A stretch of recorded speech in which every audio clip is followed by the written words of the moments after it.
Everyone, it's me Anjali from self improvement with Anjali. तो guys आ गई हूँ आप लोगों के साथ एक बहुत ही बढ़िया टॉपिक लेके, और ये टॉपिक है बहुत ही ज्यादा खास और जितने भी लोग ऑनलाइन इंटरव्यू के लिए प्रिपेयर कर रहे हैं उनके लिए काफी ज्यादा मददगार और हेल्पफुल साबित होगा।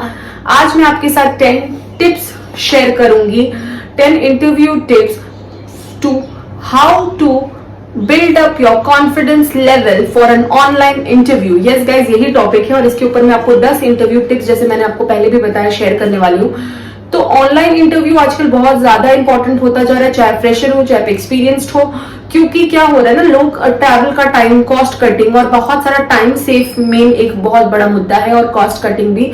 इसकी वजह से भी लोग काफी ज्यादा ऑनलाइन इंटरव्यू आजकल ले लेते हैं। तो ऐसी क्या चीजें हैं जो आपको फॉलो करना है जिससे आप अपना इंटरव्यू अच्छे से क्रैक कर पाओ। तो चलिए बढ़ते हैं बिना टाइम वेस्ट के इस टॉपिक में आगे और शुरू करते हैं टॉपिक एंड पॉइंट नंबर 1 से। तो गाइस, प्रैक्टिस थरली से हमारा मतलब ये होता है कि अगर आप इंटरव्यू में प्रिपेयर कर रहे हो, ठीक है, लेकिन आपको ऑनलाइन इंटरव्यू में प्रिपेयर कैसे करना है, क्या करना है। अगर आपसे एक इंटरव्यूअर आपसे पूछ ले, चलो tell me about yourself, लेकिन आप कैमरा देख के आपको बात करने का वो कॉन्फिडेंस ही नहीं है, तो आप कैसे परफॉर्म करोगे। एक फेस टू फेस इंटरव्यू मतलब एक वर्चुअल ऑफिस में होना और एक फेस टू फेस इंटरव्यू कहीं पे किसी ऑफिस में विजिट करके होने में बहुत डिफरेंस है।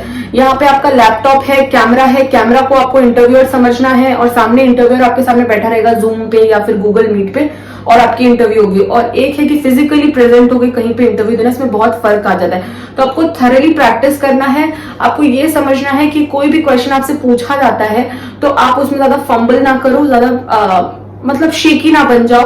कैमरा देखकर आपको प्रैक्टिस करना है, ये सबसे इंपॉर्टेंट टिप जो आपकी टिप है वो है। चलिए बढ़ते हैं नंबर 2 पॉइंट की तरफ, वो है practice responses. Yes guys, practice responses का मतलब ये होता है ना कि हम लोग हमेशा प्रिपेयर करते हैं ना कि इंटरव्यूअर हमसे ये 10 क्वेश्चन पूछेगा, ये 20 क्वेश्चन पूछेगा। अगर हम फ्रेशर है या फिर एक्सपीरियंस्ड है, हमारे दिमाग में बैक ऑफ द माइंड रहता है कि वो हमसे क्या क्या क्वेश्चन पूछ सकता है। तो वो क्वेश्चन को पहले एक डायरी में या फिर एक पीस ऑफ पेपर में आपको लिख लेना है, और फिर आपको प्रैक्टिस कैसे करना है कि आपको वो सपोज एक क्वेश्चन लिखा, व्हाट आर योर स्ट्रेंथ, तो वो 5 स्ट्रेंथ लिखने के बाद ना आपको क्रॉस क्वेश्चन वाले क्वेश्चंस भी प्रिपेयर करना है। आपको ये प्रिपेयर करना है कि अच्छा, इंटरव्यू ने मुझसे ये क्वेश्चन तो पूछ लिया, मैंने 5 पॉइंट बता भी दिए, तो हो सकता है इस पॉइंट पे वो मुझसे क्रॉस क्वेश्चन करे। तो ऐसे ऐसे 2-3 क्वेश्चंस निकाल के आपको उस पर भी प्रैक्टिस करना है, ताकि जब आपसे इंटरव्यू रियली कोई क्वेश्चन पे क्रॉस क्वेश्चन करे तो आप उसके लिए भी प्रिपेयर्ड रहो। ठीक है, तो चलिए बढ़ते हैं नंबर 3 पॉइंट की तरफ, वो है 3rd नंबर पॉइंट है mock interviews. Yes guys, mock interview का मतलब होता है कि ऐसे एक माहौल क्रिएट करना कि आपका एक इस तरह का इंटरव्यू होने वाला है। सपोज आप अपने किसी फ्रेंड, फैमिली मेंबर या किसी को भी बोल सकते हो, आपकी बड़ी दीदी, छोटा भाई, बड़ा भाई, जिसके साथ आप कंफर्टेबल हो, उनको बोलो कि वो आपके साथ जूम पे एक इंटरव्यू प्रैक्टिस सेशन आपका हो जाए उनके साथ, या फिर मोबाइल पे हो जाए, ठीक है, कुछ भी व्हाट्सएप कॉलिंग पे या what ever mode of communication आपको वीडियो वाला सही लगे आप यूज कर सकते हो। तो उसमें क्या होगा ना, that person will behave like an interviewer और आप बिहेव करोगे एज अ कैंडिडेट और इंटरव्यूई। वो बंदा या बंदी जो भी आप जिसको भी ये चीज देने वाले अथॉरिटी, वो आपसे क्वेश्चन पूछेगा और आप कैमरा पे देख के वो आंसर करोगे। तो क्या हो रहा है, एक मॉक इंटरव्यू सेशन सा क्रिएट हो रहा है, और आपका इससे परफॉर्मेंस भी इंप्रूव होगा जब आप मेन डे पे इंटरव्यू दोगे तब। ठीक है, अब बढ़ते हैं 4th पॉइंट की तरफ, वो है setup your space. Yes guys, 4th number point जैसे मैंने आपको बताया बहुत ही ज्यादा इंपॉर्टेंट होगा। सेटअप योर स्पेस मतलब है कि आप जहाँ पे इंटरव्यू देने वाले हो, इंटरव्यू वाले दिन आपको अपना वो कॉर्नर, वो जगह अपना एकदम अच्छे से शांति भरा रखना पड़ेगा। वहां पे लाइट्स अच्छी होनी चाहिए, बैकग्राउंड परफेक्ट होना चाहिए। जिस बैकग्राउंड के पीछे आप मतलब जैसे सामने आप बैठोगे, पीछे का बैकग्राउंड सही होना चाहिए। ऐसा नहीं है कि जो दीवार टूटा फूटा है उसके बगल में बैठ गए। अगर आपके घर में ज्यादा मतलब ऐसा कंडीशन है कि वॉल वगैरह सही नहीं है, तो आप एक बैकग्राउंड लगा सकते हो, उसके सामने आप बैठिए और पीछे में वो जगह कवर कर दीजिए। तो बोलने का मतलब है, जब भी आप इंटरव्यू के दिन आप बैठ रहे हो, उस दिन सारी प्रिपरेशन मत करिए, उसके पहले आपको डिसाइड करना है मैं कहाँ इंटरव्यू दूंगा, कैसे दूंगा, लाइट्स कैसी अच्छी होनी चाहिए, मेरे ऊपर लाइट अच्छा से पड़ रहा है कि नहीं, बाकी सारी चीजें ठीक है कि नहीं। ठीक है, अब पढ़ते हैं 5th पॉइंट है टेक्नोलॉजी। दैट मीन्स आपको ये समझना है, आपको टेक्नोलॉजी को टेस्ट करना है। ठीक है, इससे मेरा मतलब ये है, टेस्ट टेक्नोलॉजी का मतलब ये होता है कि आप जहां पे भी इंटरव्यू देने वाले हो, आप देखो कि वाईफाई अच्छे से कनेक्टेड है कि नहीं, कि अगर वाईफाई चला गया, लोड शेडिंग हो गई, कुछ भी है, आपके पास फोन कैमरा अच्छा सा है कि मतलब फोन पे नेट है कि नहीं प्रॉपरली। अगर मान लो लाइन सच में चली गई और आप कंफ्यूज हो रहे हो क्योंकि फिर से आपको शायद ये मौका मिले ना मिले, तो आपको ऐसे जगह पे एक विंडो वाला स्पेस जगह चूज करना जहाँ पे घर में प्रॉपर लाइट आ जाए। तो इस तरीके की मतलब जो भी चीजें होती है ना इलेक्ट्रॉनिक रिलेटेड या फिर टेक्नोलॉजी रिलेटेड, आपको ये सब चीज ठीक करना है। मोबाइल आपका फुल्ली चार्ज है या नहीं, मोबाइल में कोई सर्वर इश्यू तो नहीं है, सॉफ्टवेयर इश्यू तो नहीं है, डाउन तो नहीं हो जा रहा है, लैपटॉप ठीक है या नहीं, लैपटॉप का वीडियोग्राफी में कुछ प्रॉब्लम तो नहीं है। तो मतलब ये सारी चीजें दिमाग में रखनी है जब आप ऑनलाइन इंटरव्यू देते हो, क्योंकि पहले से अगर जितने अच्छे से तैयार करके रहोगे, अपना प्रैक्टिस अच्छा से करोगे, उतना अच्छा आपका मेन डे पे परफॉर्मेंस होगा। अब बढ़ते हैं 6 पॉइंट की तरफ और वो है professionally. Yes guys, professionally dress करना इसीलिए इतना ज्यादा जरूरी है क्योंकि बहुत लोग ये सोचते हैं कि अरे कुछ भी पहन लो, वर्क फ्रॉम मतलब जस्ट वर्चुअल इंटरव्यू तो है, इतना क्या दिमाग लगाना। नहीं गाइस, आप जब भी इंटरव्यू देते हो तो आपको सुबह जो ऑफिस अटायर होता है वो आपको पहनना है। आपको शायद क्लीन शेव भी होना चाहिए या फिर प्रॉपरली आपको अपनी ट्रिमिंग कर लेनी है बियर्ड्स की।